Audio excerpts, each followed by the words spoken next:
એક શિક્ષકે પોતાના ક્લાસમાં છોકરાઓને કીધું કે કાલે તમારે બધાએ પોતાની માતા ઉપર કંઈક કાવ્ય લખીને લાવવાનું છે. મા માટે થઈને કે તમારે કંઈક શબ્દો લખીને લાવવાના છે. બધાએ છોકરાઓ બીજા દિવસે પોતાની નોટમાં પોતપોતાની રીતના કંઈક કાવ્ય લખીને લાવ્યા, કોઈ કંઈક શબ્દો લખીને લાવ્યા. પણ એક છોકરાની નોટ છે એમાં કંઈક વિચિત્ર જોવા મળ્યું. એમાં આખી એબીસીડી લખેલી હતી. છોકરાએ A to Z આખી એબીસીડી લખેલી. તો શિક્ષકે એ છોકરાને ઊભો કર્યો અને પૂછ્યું કે ભાઈ આ શું છે, આનો શું મતલબ?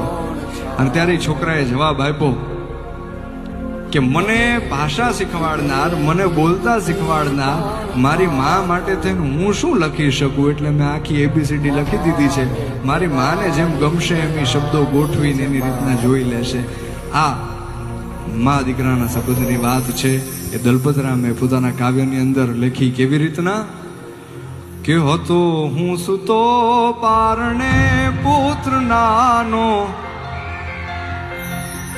રડું છેક તો રાખતું કોણ છાનો, મને દુખી દેખી દુખી કોણ થાતું,